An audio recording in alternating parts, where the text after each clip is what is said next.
Bueno, buenas noches a todos. Eh, Nos hemos demorado un poquito en iniciar el vivo que teníamos pactado porque nos pareció adecuado no estar exentos de lo que indudablemente nos atraviesa en este momento, que tiene que ver con, con la pandemia. Y con Diego hemos decidido de mutuo acuerdo esperar a que el presidente terminase la conferencia de prensa junto con el jefe de gobierno y el gobernador de la provincia de Buenos Aires. Así que, dado el final de la conferencia, hemos iniciado nuestro vivo de hoy, del cual yo tengo, mientras que van conectándose nuestros amigos, el placer de llevar adelante eh, con una iniciativa que me trajo algunos recuerdos. En lo particular, eh, estos momentos tan especiales me recordaron viejos intentos por allí que he tenido hace muchos años de proyectos que he llevado adelante teniendo programas de radio, y hoy las circunstancias actuales me llevan a estas particularidades que nos brinda las redes, internet, el Instagram, para poder llegar a muchos eh, y al mismo tiempo poder conversar, poder estar un poco más juntos y dialogar sobre lo que nos está pasando. En el día de hoy eh, tengo la suerte y la generosidad de entrevistar a Diego de Grati, a quien muchos de ustedes conocen, probablemente. Él es psicoanalista, trabaja clínicamente hace muchísimos años en el ámbito de las toxicomanías y es un gran escritor. Ha escrito un libro que lleva su título La difícil tarea de decir adiós y que habla de los duelos, a los cuales me parece que inevitablemente hoy nos va a tocar conversar.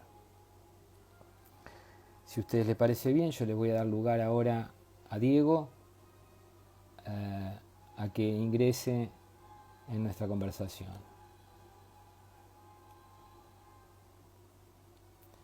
Bueno, Diego, si estás por ahí, mándame la invitación y, y te aceptaré entonces para iniciar a conversar. Mientras tanto, nuestros amigos van ingresando a compartir este momento que tenemos juntos. Eh, Ahí saluda a Diego.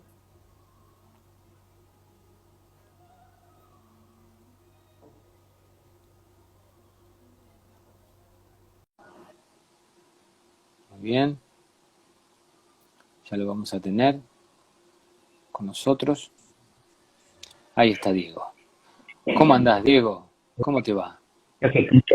¿Todo bien? Dame un minuto y voy a Bien, prender la bien, luz. bien. Ya que estoy un poco oscuro, con poca luz, me veo más oscuro todavía. Bueno, Diego, no sé Qué si linda habrás escuchado presentación. ¿Cómo? ¿Cómo? Qué linda presentación. Bueno, es lo que siento que también te mereces vos. Bueno, yo les contaba un poco que para mí esto también ha sido como reencontrarme con algunas viejas experiencias de intentos de programa de radio que alguna vez hemos tenido cuando era joven y que la verdad que la pasaba muy bien.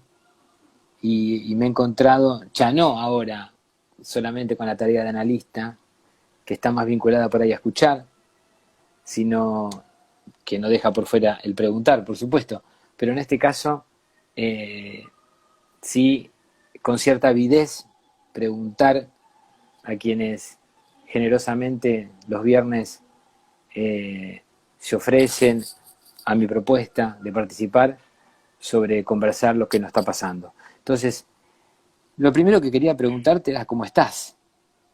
¿Cómo estás vos? ¿Cómo estás viviendo este momento? ¿Cómo están los pacientes? ¿Cómo está el consultorio? Mirá, por lo menos yo estoy bien dentro de las posibilidades que el contexto te brinda. Realmente esta cuestión hay una limitación a la libertad que tiene que ver con el movimiento esencialmente. No tenemos esta cuestión de poder salir cuando queremos todo el tiempo y uno pasa más tiempo encerrado en las paredes. Pero como siempre tuve una vida interna bastante rica, lo puedo llevar desde algún lugar distinto, pero sí me pongo a pensar la clínica, un poco lo que va también tu pregunta, qué nos pasa a nosotros como analistas, qué le pasa a los pacientes también, porque acá se abre como un montón de preguntas. Bueno, lo generoso que hablabas del comienzo, alguien que nos vinculó, que tiene que ver Luis Salomone, y en este recorrido que hace en sus entrevistas por YouTube, que son muy interesantes, tengo todavía un par por seguir viendo, vemos como un poco la teoría se va ayornando o aparecen ciertos obstáculos por esta situación de aislamiento, en lo cual ha cambiado hasta el método de trabajo. Y yo pensaba que muchas veces, ¿qué le pasa a los analistas ahora también? Porque me parece que nosotros ahora estamos demandando a nuestros pacientes como la inversión dialéctica de la demanda. Entonces, antes, previo al aislamiento, la demanda era de ellos hacia uno, y ahora la demanda es de uno hacia ellos. Porque es uno quien corta y llama a otro paciente, o tiene una llamada telefónica o una videollamada. Hay otro ejercicio distinto a que a vos te toquen el timbre y que puedas ir en busca del paciente, desde otro lugar, a recibirlo desde otro lugar. Entonces me parece que hay como un montón de movimientos que se están dando muy interesantes. Me parece que lo que abrió Luis con sus conversaciones me parece genial. Esto que vos te sumás también para aportar, me parece que todos desde algún lugar tenemos por ahí aportando nuestra experiencia en algo que nos pueda servir a todos para acompañarnos, porque la realidad es que esta compañía es entre todos, no hay otra posibilidad. Yo no me puedo pensar solo a mí, sino me tengo que pensar en mí y en relación a los demás. Este concepto del lazo social, que uno lo ha escuchado bastante en la última etapa dentro del psicoanálisis, en lo cual ha girado. Antes era nada en relación al otro, y ahora encontramos en el lazo social un vínculo con el otro, y ese vínculo con el otro es pensarlo también cómo se va a desarrollar. Porque esto también, hasta que no haya una vacuna, nuestros vínculos, nuestro contacto con el otro, va a ser totalmente distinto. Algo que hemos charlado nosotros, tenemos el enorme placer de estar dentro de un grupo de notables amigos y colegas, y a veces salen estos temas, y algo que se nombra tiene que ver con el cansancio, como muchos analistas empiezan a sentir cierto cansancio. Y en esa frase que Lacan y que Luis utilizó, que los artistas van adelante de los psicoanalistas y uno tiene que ir como un poquito atrás de ellos. Hace poco vi una entrevista de un solista que me gusta mucho, que es El Soldado, fue Plomo de los Redondos, y justo en esa entrevista estaba con Semilla Bucciarelli, que era el bajista de Los Redondos. Y entonces hablaron de qué pasaba con la ausencia de el tocar en vivo, de los recitales en vivo. Entonces El Soldado da una respuesta y dice, se pierde algo que es el contacto con el otro. Esta cuestión de la energía que se retroalimenta en un recital. Vos, al igual que yo, nos gusta el rock y hemos participado de lo que es tener una banda en la adolescencia, en nuestra juventud, o ir a recitales, y hay una energía que vos te conectás con esa banda y que fluye, y que tiene que ver en presencia. Y yo creo que muchos de los cansancios que podemos tener o experimentar los analistas tiene que ver con que no hay una descarga en el otro. Hay un filtro, y ese filtro, por más que no nos guste, por más que nos veamos, es una pantalla. Y como pantalla refleja un espejo. Entonces, es como mi energía va hacia ahí y vuelve hacia mí. No hay una continuidad. No hay en el otro. En un espacio físico, cuando vos compartís con otro, la voz resuena en el cuerpo del otro. Llega algo. Acá no llega la voz. Llega una imagen y el rebote está en la imagen, ni más ni menos. De hecho, no sé si a vos te pasa, y capaz a muchos colegas tal vez también le puede pasar. Cuando yo hago videollamadas, a veces me miro yo, más que ver la imagen del paciente. Esta cuestión del estadio del espejo, uno vuelve a verse en ese lugar, ¿entendés? Realmente, más allá de las limitaciones, creo que es un momento para producir, y producir bastante para acompañar a los pacientes de sus temores y sus miedos, que creo Exacto. que son más fundados hoy en día con un real que es la muerte. Me parece que esta cuestión del virus se presenta de un modo, más allá que te pueden decir, bueno, pero sos joven, te puedes enfermar y nada más. Sí, pero tomó otra corporización, por decirlo de un modo. Sí, justamente, bueno, vos recién mencionabas la muerte. Yo no voy a poder evitar en algún momento de esta hora que tenemos, porque hay que estar atentos ahí, hablar de tu libro y de preguntarte algunas cosas que me parece que más actuales que hoy, imposible. Pero yo hace unos días, en un grupo de estudio que estoy coordinando, decía, o lo situaba, la salida del enamoramiento de la pandemia. Lo que veía que en un principio para los sujetos era, bueno, ahora voy a tener tiempo para hacer las cuestiones pendientes. Estamos viendo en la clínica cómo esto se está empezando a dejar de lado, y las manifestaciones sintomáticas se retornan, el retorno del síntoma ¿no? Se ve más visible. En la clínica de las toxicomanías ya el enamoramiento de la internación también ha dejado, no digo de manera general, pero sí en algunos, de funcionar. ¿Cómo estás viendo esto en la clínica tuya?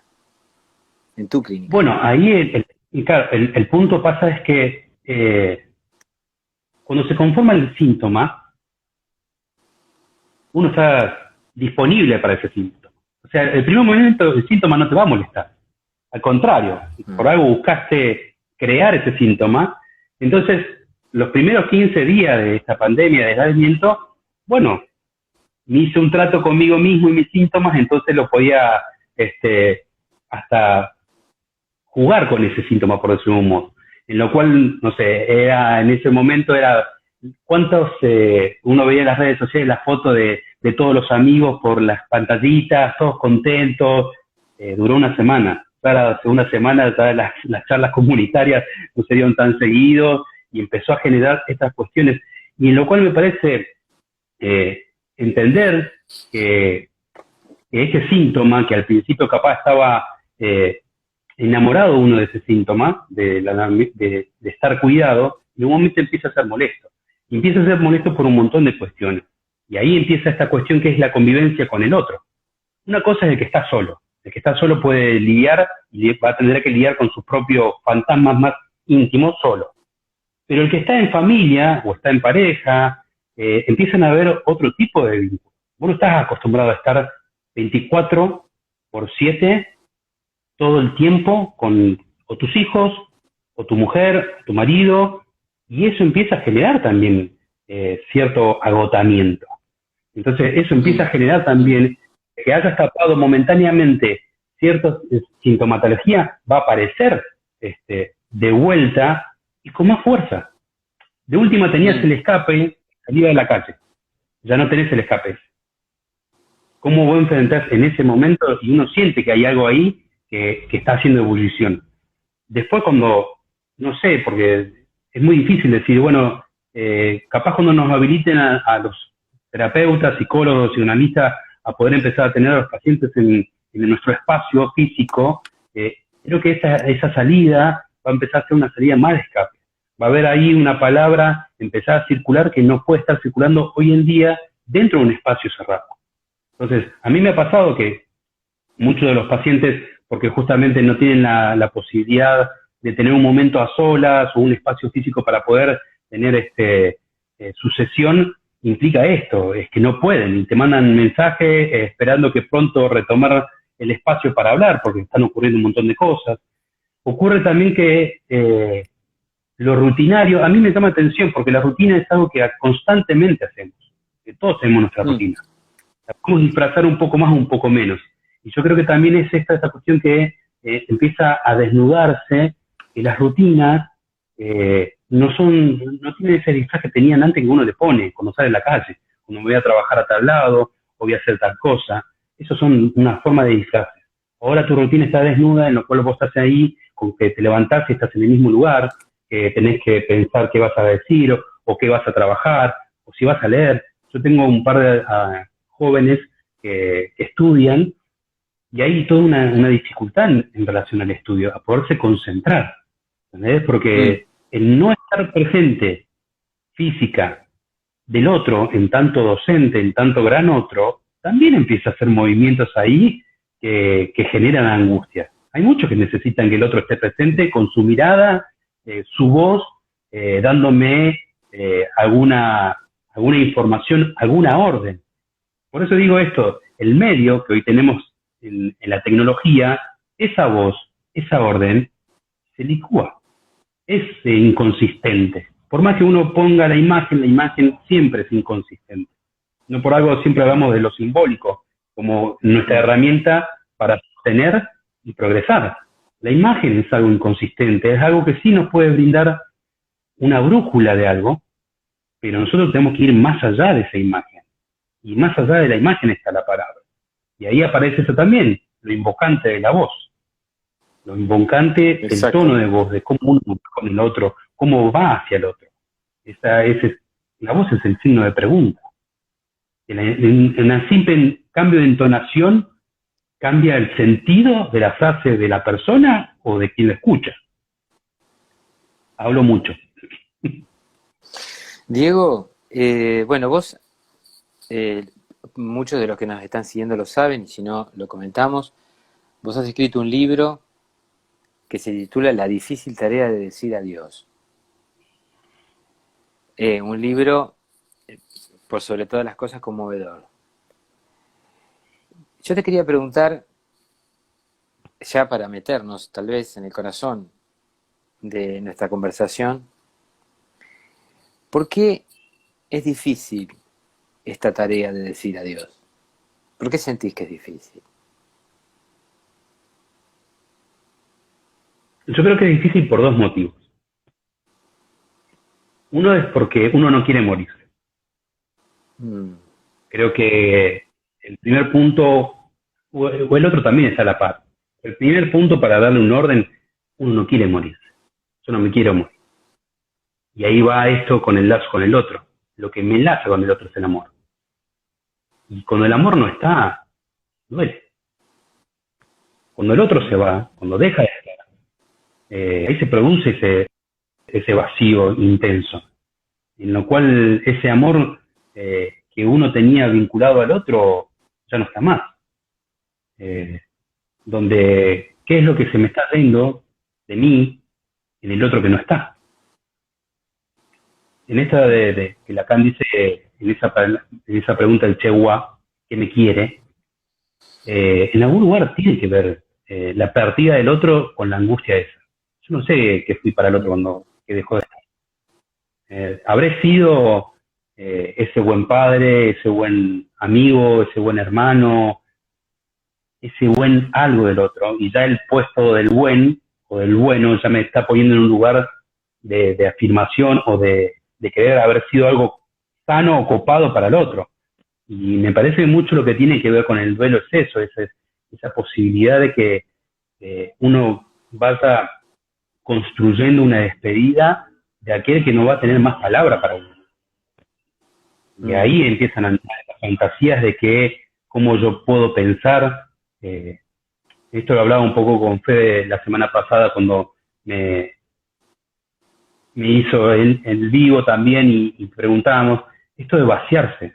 O sea, el vaciarse del otro implica agotar las palabras para despedirse. Y después vas a recordar al otro también con palabras.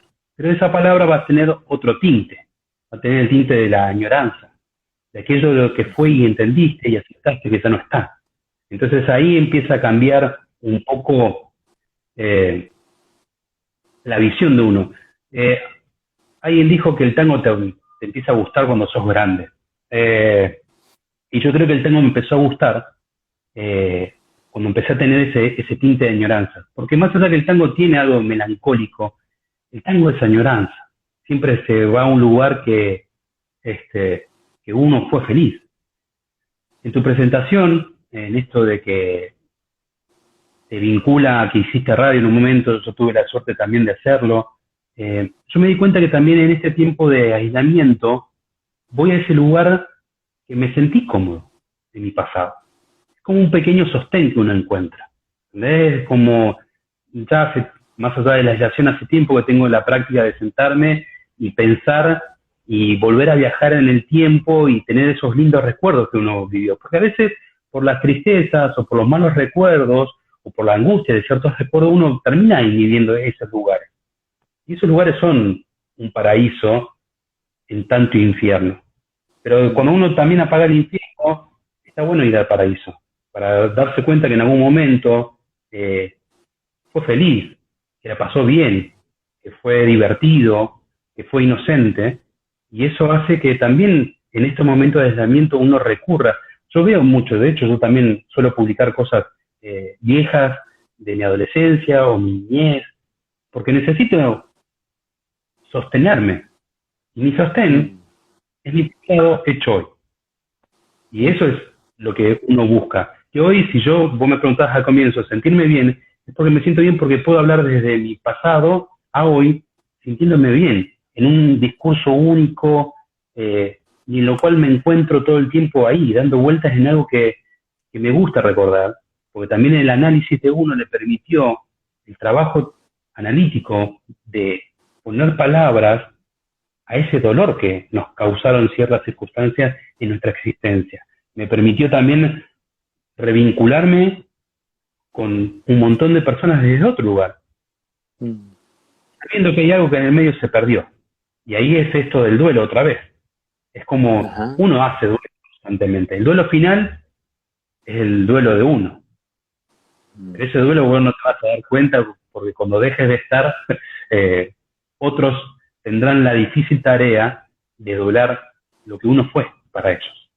Tal vez por eso tengo la costumbre de a todo el mundo que quiero, lo abrazo, por eso también esto de no poder abrazar me limita, pero a toda la gente que aprecio, la abrazo, y a la gente más cercana que amo, se lo digo. Por más que a veces a ciertos amigos les suele incomodar porque no están acostumbrados, y hay otros que lo reciben, o a mis viejos también, a mi hijo ni hablar, a mi pareja, es como todo el tiempo yo tengo que reconocer eso, o yo no sé si voy a estar una hora más. A mí me tocó como analista en esta cuarentena que lleva ya varios días, no sé cuántos, 50 y tantos, 60. Muchos personas cercanas y pacientes que han perdido a sus familiares, con toda la circunstancia que eso implica en este momento, ¿no? Hay, por las medidas del Estado, un cuidado a hacer estas ceremonias de despedida de determinada manera, ¿no? Recién yo te preguntaba qué era lo difícil en relación a la tarea de decir adiós. Ahora, ¿qué podrías decirnos en relación a de qué tarea se trata decir adiós? La tarea es hacer como un rompecabezas de vos y el que se fue, que te cierre, sabiendo que en ese rompecabezas va a faltar una pieza. Y que el problema no es la pieza que falta, sino que la solución es ese cuadro que es incompleto. Porque eso incompleto permite la añoranza. Eso permite pensarse en relación a otro desde algún lugar diferente. Porque cuando yo cierro algo, ya está cerrado. Y hay algo que siempre noté en muchos pacientes que hablaban sobre la pérdida de seres queridos, era como un olvido. Olvidarse de aquella persona. Era como, sería un pecado olvidar al otro. Sería como no demostrar algo del amor hacia el otro, olvidarse de esa persona. Alguien que es significativo en la vida de uno, inclusive no necesita tener una muerte física para hacer un olvido. Cuando uno ha sido presente en la vida del otro, va a seguir en el recuerdo. Estando con vida del otro, no, pero siempre. Y eso tiene que ver con un poco lo que te decía antes con el amor. Yo significo esto, el otro me dio un espacio. Hay algo de que nos vincula tan fuertemente que esa tarea también apunta a decir, bueno, ¿qué es lo que yo tengo que duelar? Es como un trabajo. Ahí es un poco lo que me hablo en la parte del comienzo del duelo. Realmente es un trabajo. Es poner energía de uno en un movimiento constante a entender, poniendo palabras a esa despedida que vas a decir a Dios. Y te va a ser difícil. Pero yo creo que también es un modo de encontrarte del otro lado del amor con aquel que se fue. Y te hace sentir bien. Que vos puedas, no sé, en una fecha puntual, antes que me vaya por ahí, es un poco tomando lo que vos decías. Pensá que hoy en día uno de los rituales, pues nosotros tenemos una amplia formación cristiana, entonces la iglesia, esta cuestión de poder hacer una misa despidiendo, santificando, dándole a la muerte otro espacio, otro estatuto, ese acto, ese rito simbólico nos da una tranquilidad. Más allá que yo no sea cristiano o no practico la religión, también he encontrado mi forma de tener mis propios rituales y mis propios duelos. Yo a las personas que he perdido, le he dado un ritual personal, algo simbólico, algo realmente en lo cual yo pueda en ese ritual entregar algo de mí sabiendo que ya está. En un momento es como decir, ya está. Te fuiste de mis manos, no tengo otra posibilidad, pero te voy a guardar en algún lugar. Y ahí es esa lucha entre el dejar ir al otro definitivamente. Por eso creo que la frase que descanse en paz es eso. Realmente cuando vos al otro, el otro va a descansar en paz, ya está. Pero ese descanso en paz es el que yo tengo que tener en la imagen del otro en mi ser, en mí. Ya descansa en paz. Listo.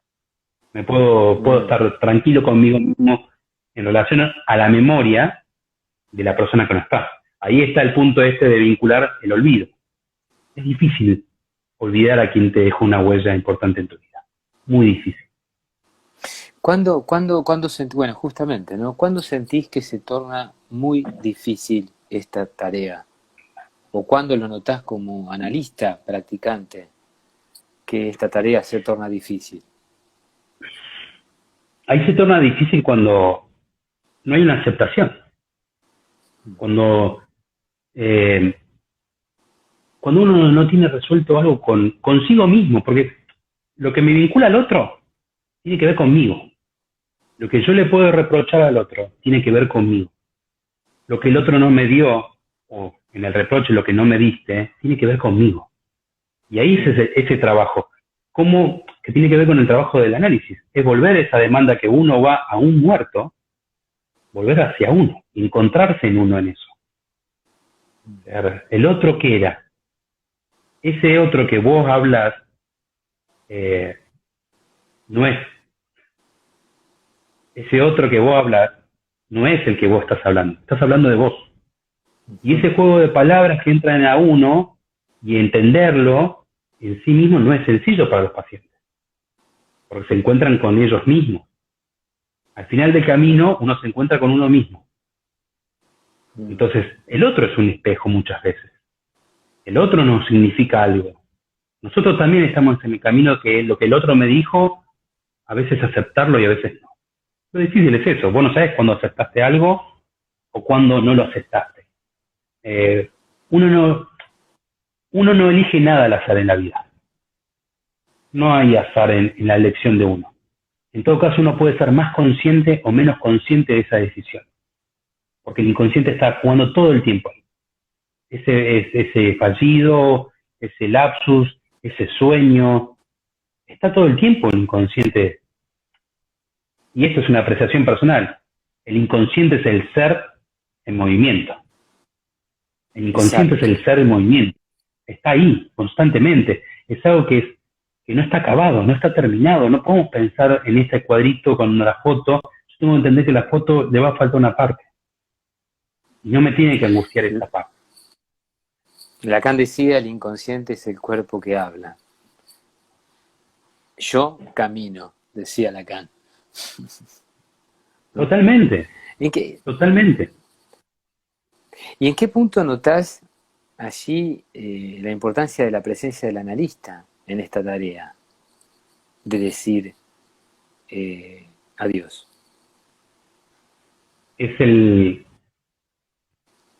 Yo creo que, a ver, metafóricamente, es el capitán de la tormenta. Ajá.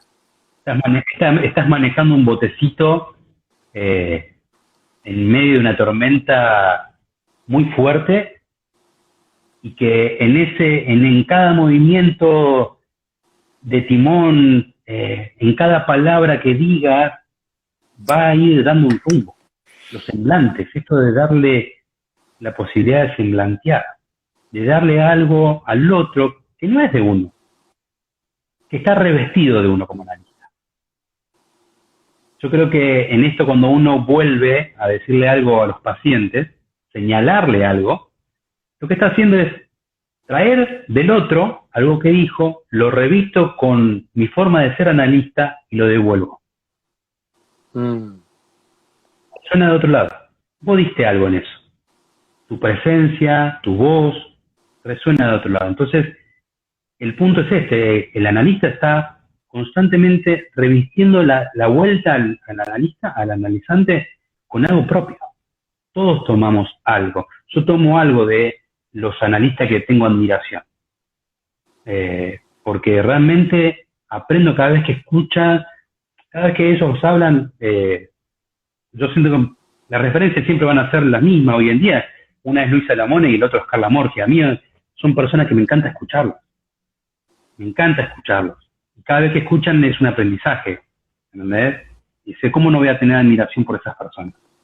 ¿Entendés? Son muy pocos realmente los analistas que me he cruzado en la vida, que dan clases. Muchos de ellos tienen una capacidad de oratoria y de teoría muy buena. Pero hay algo que no me termina de conmover. Capaz en ellos lo encontré, ¿entendés? Y capaz tiene que ver que son auténticos. Son ellos. Entonces, en ese revestimiento de sus palabras, y a mí me gustaría a veces decir, ojalá pudiera explicar algo teórico como lo ha explicado Luis. Yo he sido alumno de Luis en la facultad. Y era un genio. Y después Oscar, escucharlo hablar, cuando Oscar es la persona que te aporta metáforas al momento de dar explicaciones, la saca de las manos. Tac, tac, tac, es todo el tiempo. Digo, me encantaría tener esa posibilidad. Seguramente la diferencia de edad permite eso y espero llegar a la edad de ellos con cierto recorrido y la posibilidad de la palabra también, pero está en ellos también. Esa calidad de analista es la calidad humana que está en el fondo. En esto lo que reviste, el buen analista es una buena persona. Después podemos pensar cuestiones de si está bien o no valorizar o darle valor a los analistas, pero por lo menos mi forma de ver es, creo que un buen analista es una buena persona, que tiene una energía, una vibra que te conecta y que te motiva. ¿entendés? Y yo creo que el analista tampoco tiene que creérselo, ¿entendés? En esto de uno acompaña en esa tormenta, pero en algún momento cuando se da cuenta el paciente, el que manejó el botecito fue el paciente. Uno estaba sentado ahí diciéndole mira para allá y para allá, porque a veces te atribuyen a vos, entre comillas, milagros, y los milagros lo hicieron ellos. Y uno ha sido el testigo presencial de algo que conmueve. Yo creo que lo que logra el análisis cuando vos tenés a tus pacientes y logran cosas, es imposible que no te conmueva. Y ahí está el ser humano. Me encantó el señalamiento porque situaste varias cosas, ¿no? Hablaste del amor, pero también hablaste de la buena persona, que pareciera ser que es una calidad que como analista no pareciese importar. Vamos a decirle a los que nos están escuchando que estamos hablando de Luis Salamone y de Oscar Lamorgia, ¿eh? Bueno, Luis Salamone dentro de un ratito también va a tener un vivo al que los invitamos a escuchar. Y me gustó muchísimo la metáfora que diste de capitán de tormenta, ¿no? Es el capitán de la tormenta.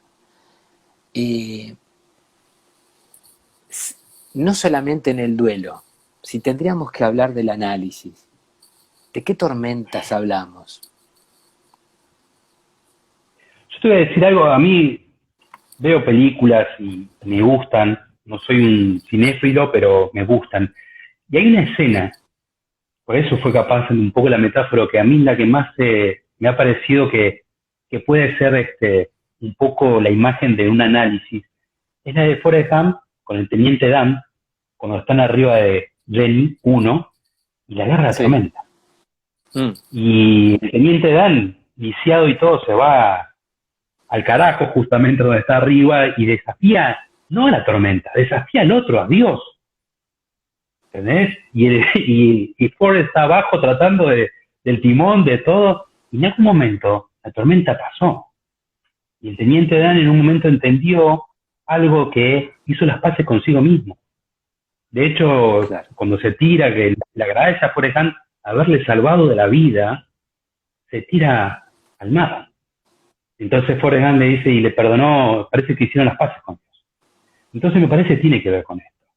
Es una dinámica entre dos, es la dialéctica, no entre el amo y el esclavo de Hegel, pero esa dialéctica está entre uno y otro todo el tiempo.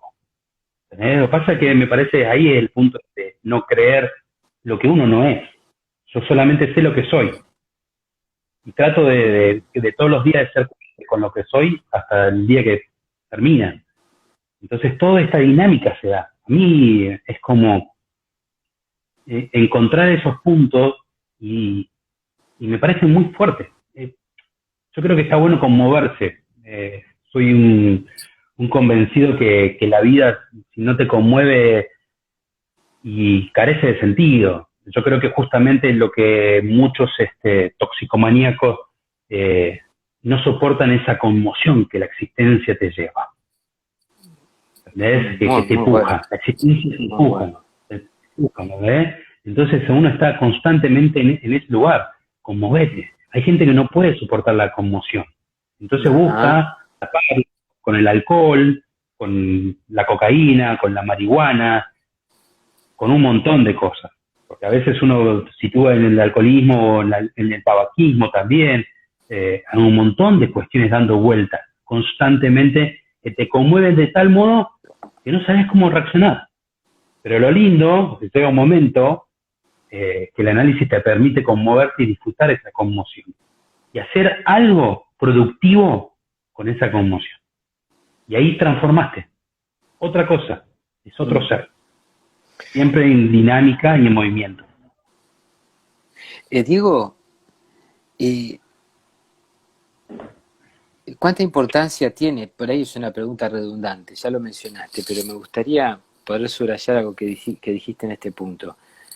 ¿Cuánta importancia tiene el amor y en la transferencia al acompañar a un paciente a transitar por la difícil tarea de decir adiós? no hay clínica posible sin transferencia. Es como el ABC. Uno tiene que entender que el psicoanálisis se basa, para mí, esencialmente en la transferencia. Si no hay transferencia, no hay posibilidad de nada. Uno puede tratar de motivar o generar esa transferencia, que es la responsabilidad del analista, encontrar algo que lo motive al paciente a jugársela. Entonces, en ese lugar, la transferencia es eso. Y en lo cual también tienen sus peligros las transferencias. Cuando son masivas, cuando se vuelven eróticas, pero la transferencia es una demanda de amor. Es lo más primario del vínculo humano. Es como uno lo ha leído desde esa demanda del bebé que llora y va esa madre tratando de codificar algo de ese bebé y le da la teta. Es un gesto de amor el de comer. Los cuidados primarios de bañarlo, de cambiarle el pañal, de estar todo el tiempo ahí, hay una demanda, hay un cuidado. Uno tiene que ser cuidadoso de esa transferencia. Uno tiene que ser cuidadoso porque lo que está generando eso todo el tiempo es algo del vínculo, y que el vínculo para mí va siempre del lado del afecto, del amor. Nos une el amor. Nos desune el desamor, no el odio, no. El desamor nos desune. El odio también te vincula con el otro. Ahora, ¿podríamos decir que hay una tarea amorosa en el trabajo de duelo a realizar? Sí, eso es la transformación del amor. Es una transformación del amor. Nos enamoramos constantemente. Por eso usaba la palabra de uno se conmueve, se enamora. Me conmovió. Escuché esta canción y me conmovió. Te enamoraste. Es como esa parte, justamente, ¿qué tiene la parte del enamoramiento?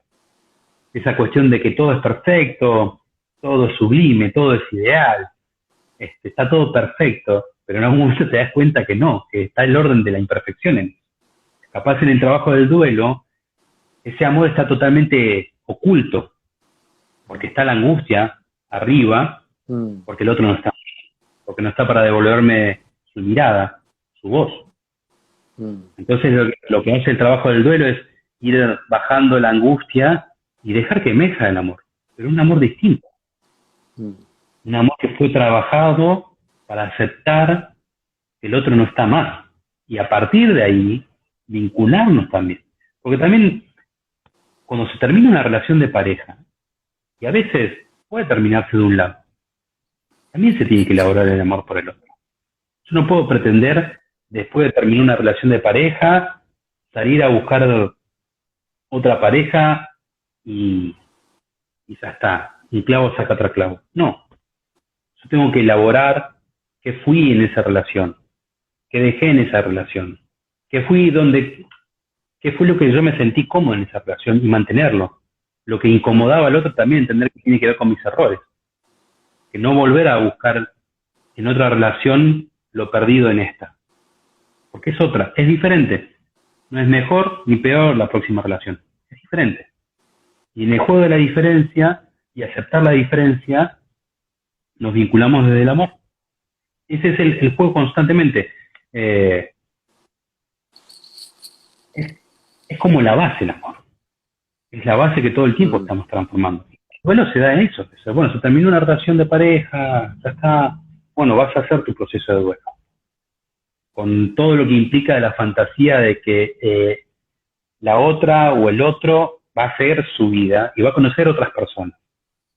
Y ojalá que el recuerdo de uno no sea la vara de ni que sea mejor ni peor, sino que sea un recuerdo de algo que valió la pena haberlo vivido.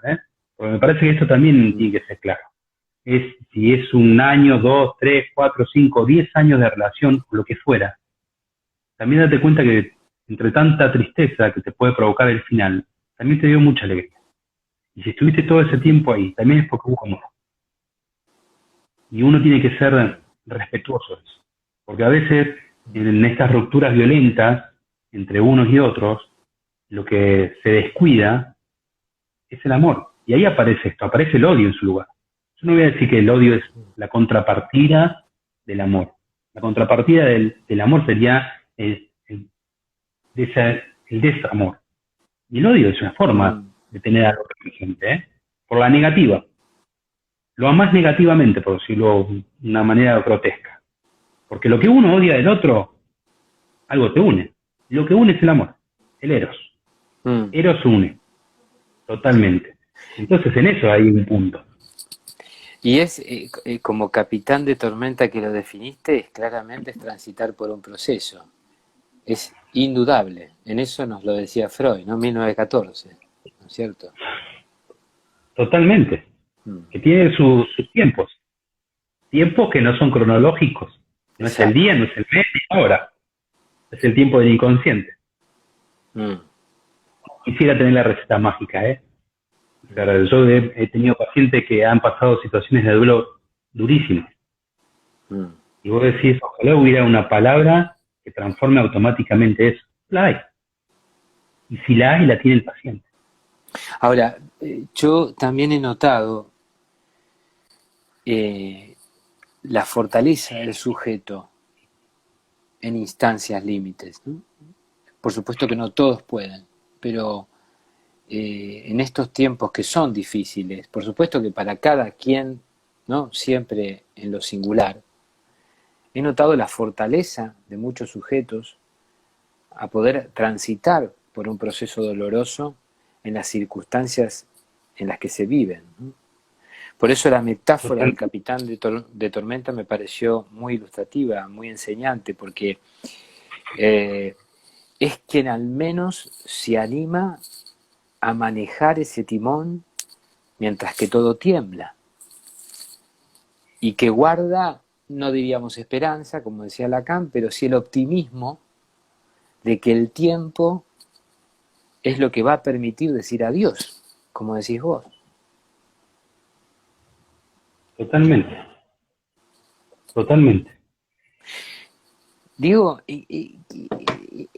volviendo a esta época, ¿en qué sentiste importante la presencia del analista en estos momentos en donde, como decían algunos de nuestros colegas que se estaban ahí haciendo preguntas, nos ha cambiado, ¿no? La clínica, hoy estamos conectados, si no es por videollamada, por llamados.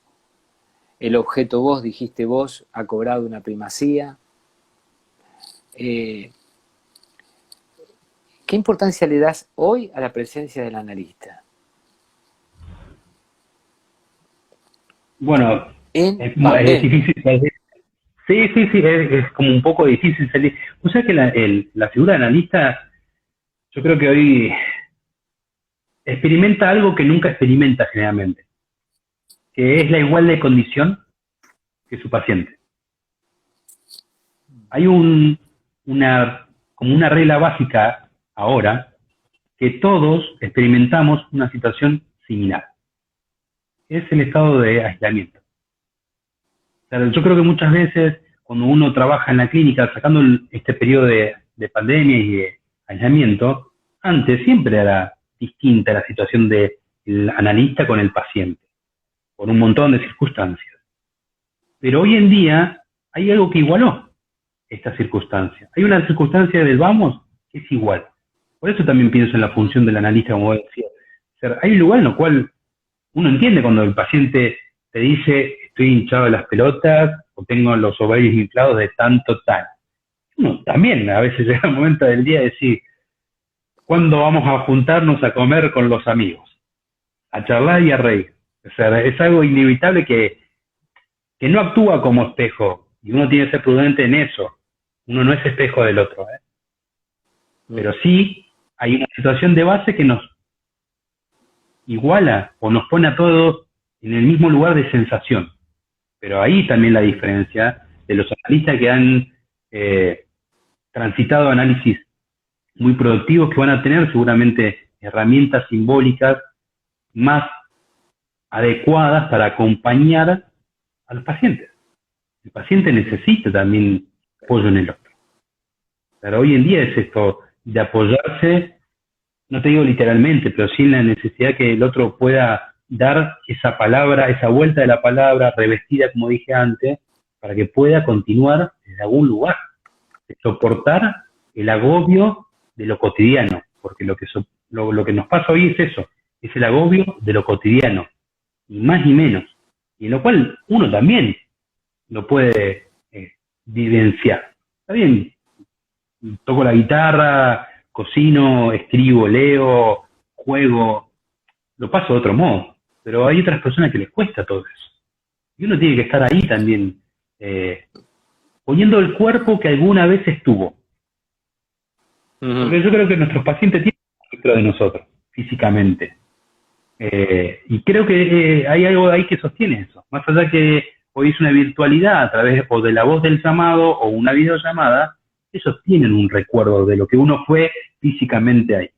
Es cuando el famoso uno pasa a ser un elemento del inconsciente del paciente, es eso. Somos un pequeño recuerdo. En estos tiempos, más que nada los primeros momentos, algunos pacientes me preguntaban cómo hacemos, ¿no? Y que no dejaba de ser una pregunta que también nos hacía. Y lo que me llamó la atención fue decirles, vamos a seguir. Porque, y lo engancho con esta metáfora tuya del capitán de tormenta.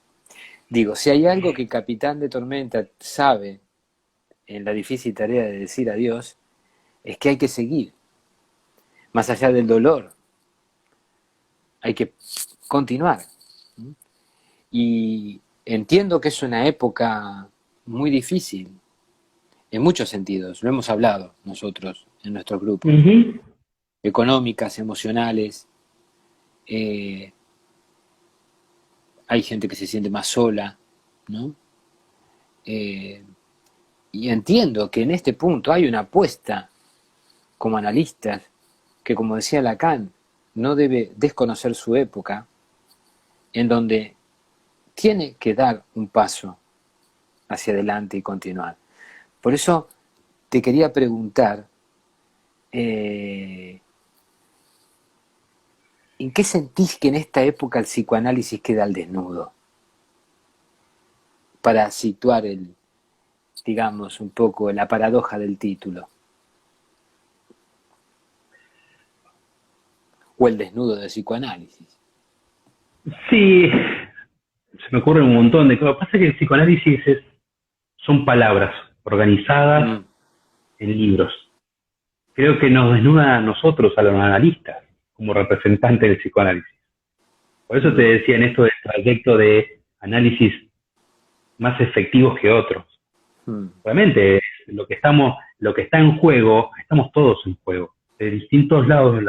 Realmente, yo cada vez que me vuelvo a encontrar con Freud o con Lacan, ahí está la admiración nuevamente, es decir, genios, sin lugar a dudas. Y el desnudo es nuestro. Los jóvenes analistas, yo no me voy a hacer ni el viejo ni el joven, pero el joven analista, el que está, no sé, recibido hace 3, 4 años, que tiene a cuesta su formación, sus miedos, que tiene que ser ese capitán, ¿entendés? ¿Cómo recurre a él o a ella los libros o las preguntas o las supervisiones? Nosotros estamos desnudos. En lo mejor de los casos nos vamos a poder vestir un poco mejor, un poco peor, disfrazarnos un poquito, pero es el punto en el cual nos ponen a nosotros, y nos tenemos que poner nosotros en ese lugar de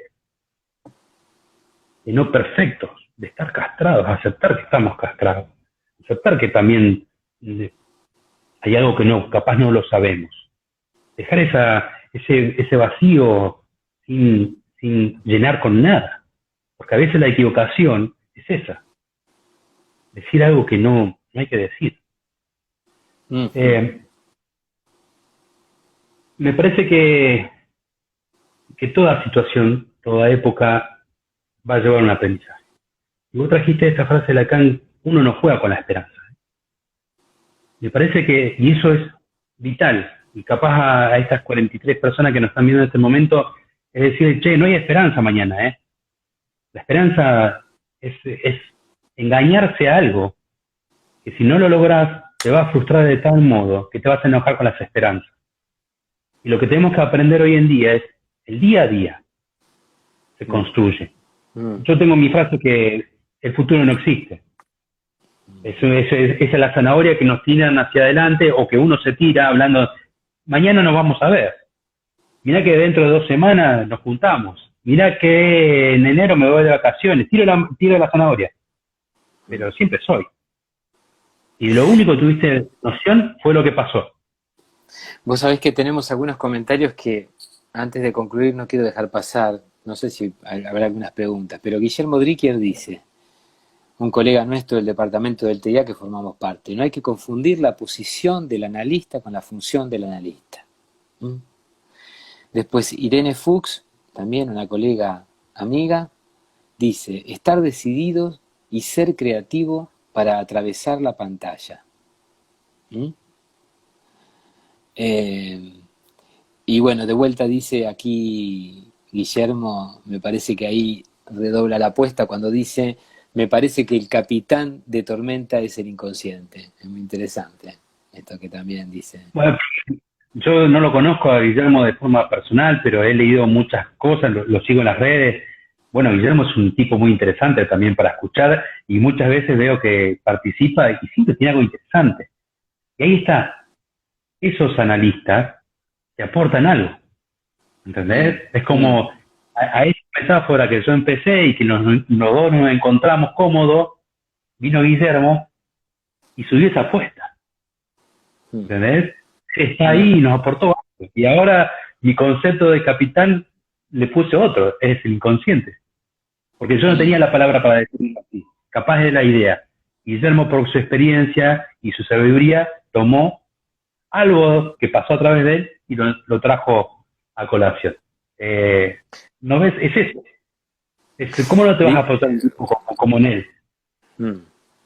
Bueno, digo, yo nos queda poco tiempo, pero quería decirte algunas cositas antes de despedirte. Primero agradecerte que nos has enseñado algunas cosas, que hayamos podido anotar algunas cosas, agradecerte la generosidad, la metáfora del capitán de la tormenta me la llevo, me gustó mucho, voy a ver Capitanes de Mar y de Guerra, que es una película que me acordé, y bueno, decirte que te quiero mucho, que te extraño mucho, que esperemos prontamente volver a tener nuestros encuentros en vivo y en directo, y que me pareció realmente muy claro, muy sutil y por sobre todas las cosas muy amoroso el encuentro ante la dificultad que tengo yo ahora, la dificultad que tengo yo de decirte adiós.